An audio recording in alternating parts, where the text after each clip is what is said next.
عزیز طلبہ السلام علیکم۔ میں معین الدین آزاد CMM لیکچر سے آپ سے مخاطب ہوں۔ عزیز طلبہ، آج ہم سال دوم فیڈرل بورڈ غزل کرنے جا رہے ہیں۔ پہلی غزل خواجہ میر درد کی۔ بیشتر اس کے کہ ہم تشریح کی جانب بڑھیں، تھوڑا سا شاعر کا تعارف ہو جائے، غزل کا تعارف ہو جائے۔ غزل سخن از زنان گفتن، سخن با زنان گفتن، عورت سے باتیں کرنا، عورت سے متعلق باتیں کرنا، وہ صنف جس میں عشقیہ مضامین کو سوز و گداز کے ساتھ پیش کیا جاتا ہے، غزل کہلاتی ہے۔ لیکن آغاز میں غزل میں صرف عشقیہ مضامین بیان ہوتے تھے، پھر رفتہ رفتہ غزل نے اپنے قالب میں تبدیلی کی اور غزل بدل گئی۔ بنیادی مفہوم تو آج بھی اس کا وہی ہے، لیکن اس میں دوسرے مضامین آ گئے۔ عشق مجازی کے ساتھ ساتھ عشق حقیقی کا عمل دخل شروع ہوا، سیاسی مضامین آ گئے، تصوف آ گیا، اور وہ سلسلہ آگے چلتا رہا۔ تو خواجہ میر درد کی آج ہم غزل کرنے جا رہے ہیں۔ کلاسیکی شاعری میں ایک اہم نام، فیڈرل بورڈ کی غزل ہے، دیکھیے گا۔ پہلے شاعر کا تعارف ہو جائے۔ خواجہ میر درد دلی کے رہنے والے تھے، میر کے ہم عصر تھے اور گدی نشین تھے۔ ایک سلسلے سے ان کا تعلق تھا، باعمل صوفی تھے۔ یہ وہ دور ہے جب برصغیر میں جو مغل خاندان ہے اور جو مغل سلطنت ہے وہ تباہی سے دوچار تھی، اور آئے دن جو ہے وہ مناقشات ہو رہے تھے، معاملات خراب ہو گئے تھے، لوگ قتل و غارت پہ اتر آئے تھے۔ جو شاہی تخت ہے اس پہ قبضے میں آئے دن بادشاہ مارے جا رہے تھے، اور دلی مخدوش حالت میں تھی۔ انہوں نے دلی میں قیام کیا۔ اس دور میں بیشتر جو شعراء ہیں وہ دلی سے لکھنؤ کی جانب چلے گئے، لیکن باعمل صوفی تھے اور اپنی جاگیریں بھی تھیں، خانقاہی نظام کے تحت چل رہے تھے، وہیں پہ انہوں نے قیام کیا۔ جب ان کی شاعری کی بات کرتے ہیں تو یہ اردو کے صوفی شاعر ہیں جن کی شاعری میں تصوف کا رنگ غالب ہے۔ اب یہاں پہ لفظ تصوف پہ توجہ کیجیے گا۔ تصوف کیا ہے؟ صفا سے ہے، صاف سے ہے، دل کی صفائی کرنا، یعنی اصلاح نفس کی جو کوشش ہے صوفیاء نے جو کی ہے وہ تصوف کہلاتی ہے۔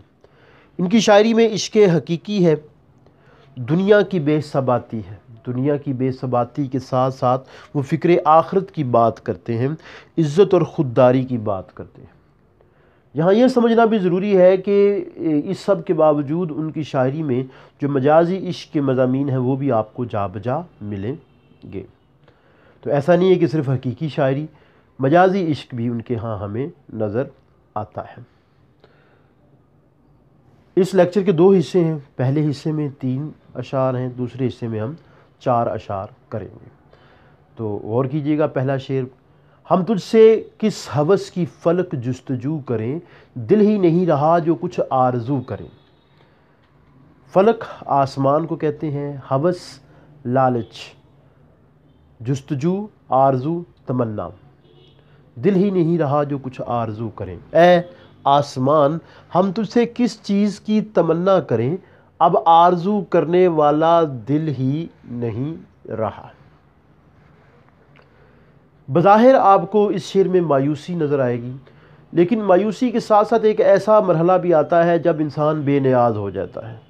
دکھ جب بہت زیادہ ملتے ہیں تو رفتہ رفتہ انسان کے دل سے جو خواہشات ہیں وہ ختم ہو جاتی ہیں، اور یہاں پہ جو شاعر ہے اس کے دل میں کوئی آرزو نہیں ہے، کوئی تمنا نہیں ہے، اور وہ آسمان سے مخاطب ہے، آسمان سے مراد اللہ ہے، اور کہہ رہا ہے کہ اے آسمان، اے خدا، اے اللہ، میں تجھ سے کس چیز کی تمنا کروں۔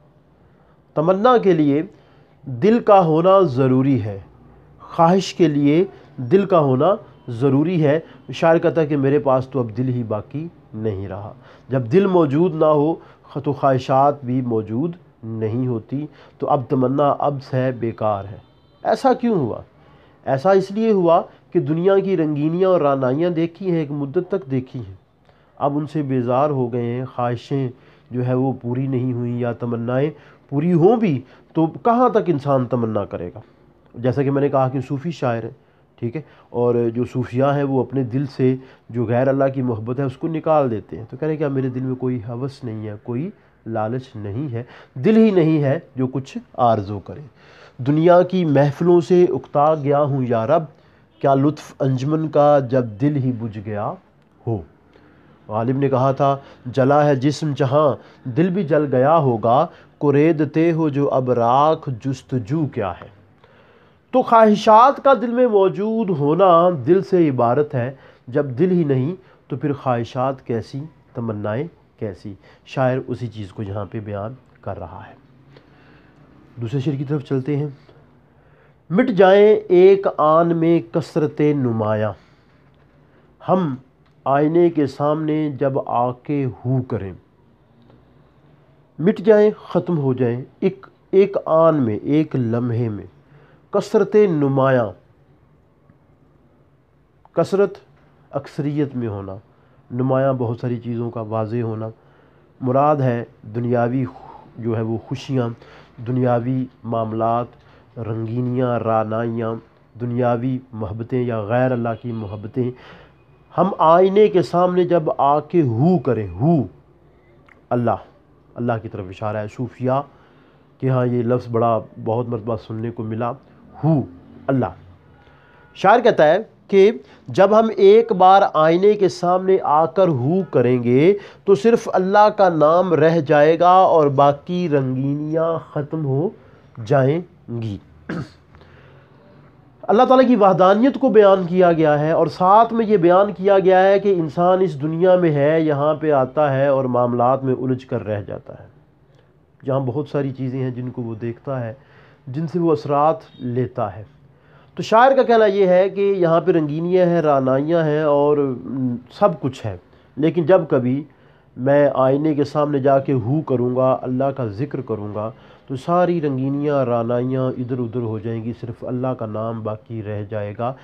آئینے کے سامنے جا کے ہو کرنے سے کیا مراد ہے؟ غور کرنا ہے۔ شیشے میں انسان دیکھتا ہے تو ظاہری زیبائش کے علاوہ کبھی جو اندر غلاظتیں ہیں ان کو بھی دیکھا جائے، اپنے کردار کو بھی دیکھا جائے، اپنے عمل کو بھی دیکھا جائے۔ تو آئینے کے سامنے جا کے ہو کرنا کیا ہے؟ اپنا محاسبہ کرنا، اور محاسبہ کرتے ہوئے جب آپ ہو کہیں گے تو غیر اللہ کی محبت دل سے نکال دیں گے۔ شاعر کہتا ہے کہ جب ہو کروں گا تو جو تمام جو رنگینیاں ہیں، رعنائیاں ہیں، جو غیر اللہ کی محبت ہے، وہ سب ختم ہو جائے گی، صرف اللہ کا نام میرے سامنے رہ جائے گا، صرف اللہ کا نام باقی رہ جائے گا۔ حوالہ جاتی شعر دیکھیے۔ دہر جز جلوائے یکتائی معشوق نہیں، ہم کہاں ہوتے اگر حسن نہ ہوتا۔ تو خدا واحد و یکتا، پردہ پڑا ہوا تھا غفلت کا چشم پر، آنکھیں کھلیں تو دیکھا عالم میں تو ہی تو ہے۔ تو ہماری آنکھوں پہ پردے ڈلے ہوئے ہیں، کب تک وہ پردے چلیں گے؟ جب آپ اللہ کی عبادت کریں گے، ہو کریں گے، تو ان پردوں نے چھٹنا ہے، اور خدا کی ذات نے آپ پر آشکارا ہونا ہے۔ اسی آشکارا ہونے کی کیفیت کو شاعر یہاں پہ بیان کر رہا ہے۔ تیسرا شعر دیکھیے۔ تر دامنی پہ شیخ ہماری نہ جائیو، دامن نچوڑ دیں تو فرشتے وضو کریں۔ تر دامنی، دامن کا تر ہونا یا گناہوں سے بھرا ہونا۔ شیخ، وائز، زاہد، عابد جو خود کو ظاہر کرتا ہے انتہائی پرہیزگزار، دامن نچوڑ دیں، دامن نچوڑنا، اپنے دامن جو تر دامن ہے جو آنسوں سے بھرا ہے اس کو نچوڑ دینا۔ تو فرشتے وضو کریں، فرشتے وضو کرنا یعنی مراد ہے پاک بازی کی سطح پہ ہونا۔ زیر تشریح شعر میں خواجہ میر درد نے شیخ کو مخاطب کیا۔ اب یہ جو شیخ زاہد کا لفظ ہے یہ اردو کی کلاسیکی شاعری میں بارہا آیا۔ ایک ایسا شخص جو بظاہر عبادت کرتا ہے، پرہیز کرتا ہے، پرہیزگار ہے، لیکن جو عبادت ہے وہ اس کے وجود کا حصہ نہیں بن پاتی، اور کئی بار وہ فخر و غرور کرنے لگ پڑتا ہے، اپنے آپ کو پاک باز سمجھنے لگ پڑتا ہے۔ تو شاعر کا کہنا یہ ہے کہ تم ہماری تردامنی پہ نہ جاؤ، یا جو ہمارے گناہ تمہیں نظر آتے ہیں تم ان پہ نہ جاؤ، اور فخر و غرور نہ کرو اپنی عبادات پہ، کیونکہ ہم اگر دامن نچوڑیں گے تو فرشتے وضو کریں گے. دامن نچوڑنا معافی مانگنا. بظاہر کچھ لوگ جو ہے وہ آپ کے سامنے ہوں گے جو آپ کو لگیں گے کہ یہ بڑے سیاہ کار ہیں، لیکن وہ ہوتے نہیں ہیں. بظاہر ایسا لگتا ہے لیکن وہ ہوتے نہیں ہیں. تو اگر ہوں بھی تو بھی ہمیں چاہیے کہ ہم اپنی عبادات پہ، اپنی پرہیزگاری پہ فخر و غرور نہ کریں. توفیق ہے اللہ کی، سب کو دے، ہمیں بھی دے، سب کو دے. تو شاعر کہتا ہے کہ اگر میں دامن نچوڑ دوں تو میرے دامن نچوڑنے سے جو پانی کے قطرے ہوں گے ان سے فرشتے بھی وضو کریں گے. اب یہاں ایک یہ کرینہ بھی ہے کہ جب آپ اللہ تعالیٰ کی عبادت کرتے ہیں، جب آپ اللہ تعالیٰ سے معافی مانگتے ہیں، معافی کے خواستگار ہوتے ہیں، تو وہ خدا ہے جو معاف کرتا ہے، وہ رحیم ہے، وہ غفور ہے، وہ غفار ہے. آپ جتنے بھی گناہ کر کے جب اس کے سامنے جائیں گے، معافی مانگیں گے، شرمندگی کا اظہار کریں گے، تو وہ آپ کو بخش دے گا، معاف کر دے گا. تو شاعر کہتا ہے کہ میری خاموشی کو تم یوں نہ سمجھو اور میری تردامنی پہ نہ جاؤ. میں دامن نچوڑوں تو فرشتے اس سے وضو کریں گے. حوالہ جاتی شعر دیکھیے. موتی سمجھ کے شان کریمی نے چن لیے، قطرے جو تھے میری ارک انفال کے. توبہ کرنا بڑا عمل ہے. دھو سکے تو اپنے دل کے داغ دھو، شیخ منہ کو ہر گھڑی دھوتا ہے کیا. تو دل کے داغوں کو دھونا اہم ہے. ٹھیک ہے جی. تو عزیز طلبہ یہ تھا آج کا لیکچر. امید ہے آپ کو پسند آیا ہوگا. اگلے لیکچر تک کے لیے اجازت. السلام علیکم.